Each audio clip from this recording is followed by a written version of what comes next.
mean, this leads to the big questions. We take it back to sort of TV producers and people in media, is that it sounds like you're starting to control the content, deciding who sees what. I mean, it's not necessarily a net neutrality issue, but you're now starting to say, we're going to favor this over that.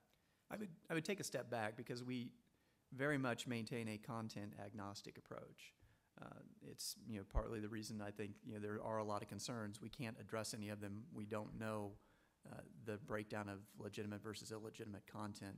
So we never would prefer one content owner over another. It's just not something that is built into our DNA. We are and always have favored a neutral internet. But recognizing the power and the capabilities of the BitTorrent protocol gives us an opportunity to give our users a less than best effort service, but still deliver every bit that they want. Because if Dave's house is congested, somebody else's house in the audience who wants that content as well isn't. And we can figure that out and use the resources that are free versus the resources that are in demand. So you could argue a less than network neutral approach, because we're giving other applications all the priority. We're taking a back seat voluntarily, but at the end of the day, our technology works as well as it ever did, even with this transport. And Dave and I both asked you the same question, and then I'd like to talk to Dave a bit more about some of the LDN stuff, but the local distribution network. But how do you make money? How does BitTorrent make money? Well, okay, so we are venture backed, so we make it from our VCs at the moment. So you get to play ping pong all day. Yeah, it's ping pong and foosball, actually. We're not a big ping pong shop.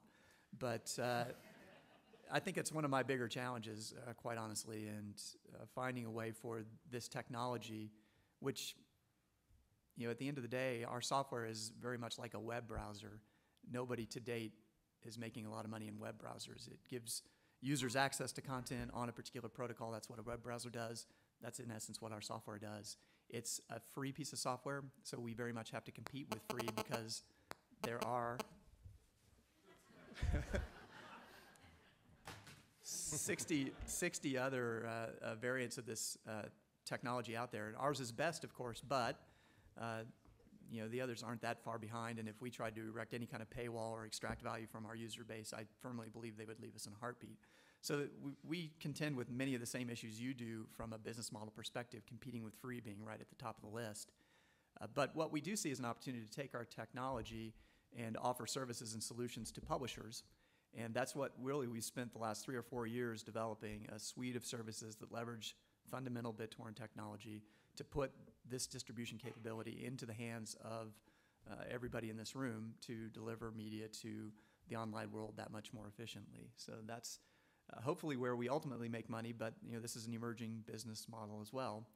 And as we started out this conversation, there are a lot of white blood cells, shall we say, that have issues with the BitTorrent brand. So taking this service to market with that brand can be a bit of a challenge sometimes.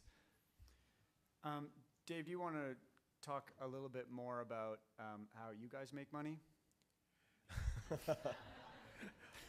Sure. We Rogers have 10 million billing relationships in Canada. Relevant to this conversation would be 2.3 million cable TV subscribers and about 1.7 million broadband customers. And I think the fundamental thing that we're recognizing within the cable company, and I thought Gary Carter did a great job in terms of articulating this yesterday, was that we're moving from a tyranny of corporations deciding what people watch and when they watch it to a republic of users. And this is not a new phrase, but we as a cable company really have to morph quickly and recognize that it's the end user now that's in full control. And so, how quickly do you have to? Much quicker than we're currently doing. So, so would it be like 3 years, 5 years, 2 months? No, I think our business is already starting to feel the effect. For us, the canaries in the coal mine are adult and multicultural. So these are two groups that have always been highly motivated to adopt new technologies, to find their content. They're willing to work a little harder than everybody else in terms of sourcing their content and connecting their PC to their TV. So we've already seen a plateauing of both our multicultural and our adult revenue. And there's still growth, but it's not the growth that we had originally built into our VOD forecast when we rolled out the VOD business. So that fundamental need to watch what you want, when you want, where you want is not going away. And the faster we recognize that, the better. the same time, we're having conversations with Hollywood studios and broadcasters that I don't think are robust enough and fast enough. And the studios, I think, are making the same mistakes that their record label cousins made. It's ironic because in many cases in Canada, they share the same office space. You would think that it would be easy for the guy from, I won't say names because they'll stop doing business with me entirely, but it'd be, oh, I will. You think it'd be easy for NBC Universal to walk down and talk to Universal Music and say, what's it like to have double-digit revenue decline 3 years in a row? What does that do to office morale? How's that for the Christmas party? Come on, let's go. But it's still, they're afraid to give the ancillary rights. And you heard Gary yesterday talk, about Fremantle, and people are still humming and hawing about should the multi-platform distribution rights be sold the same time the linear broadcast rights are. The answer is you better. And I always do use you as the boogeyman, as the great demonizer, because I feel we're not moving fast enough to meet this customer need in terms of being able to catch up and watch at a time of your choosing your favorite TV shows. So why wouldn't you partner with BitTorrent? It seems to me like I'm not, a tech guy. I'm a content guy, but I mean, it doesn't seem like rocket science to me to say, let's start talking about how we can work together. There's absolutely, and the only God I pray to is pragmatism. So I would partner with Eric in a heartbeat if I felt it was the right thing to do for our shareholders and our customers. So, historically, what we didn't like about BitTorrent was the fact that they did drive the peaks up. So when you're spending hundreds of millions of dollars building out your network, and you're wondering why you're having to put more and more money into it. When you look at what's driving the capital expenditures on the internet business, it's mostly peer-to-peer, right? That's the bulk of what's driving it. So consumer adoption of peer-to-peer. So for us, we've never had, I think, the conversation with BitTorrent that we should have, which is there a way that they could be modeling their traffic that? Well, let's hypothetically have it here. What would you say? So absolutely, that's a great question.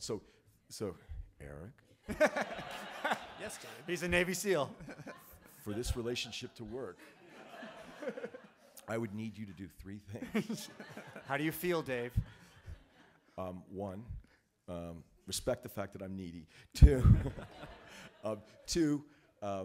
help model your traffic in such a way that's not driving my capital expenditures the way it was, which we've talked about. And I guess the third thing, and this was kind of a novel concept we had at Rogers, which has now become fairly widely discussed in the industry, which is authentication or entitlement. So we have this $1.7 billion subscription revenue TV business, and it means that people who subscribe to the Discovery Channel actually get the Discovery Channel, and that the people next door who didn't pay to watch the Discovery Channel actually don't get to watch the Discovery Channel. Now, anybody who's been approached by somebody who's offering to remove the filter on your cable box knows it's not perfect, but by and large, we think you should be a subscriber to the channel. So is there a way that we could structure access to content on BitTorrent and link it back or make it entitled for those customers who are subscribers to the channel? Yeah, so in essence, BitTorrent is simply transport.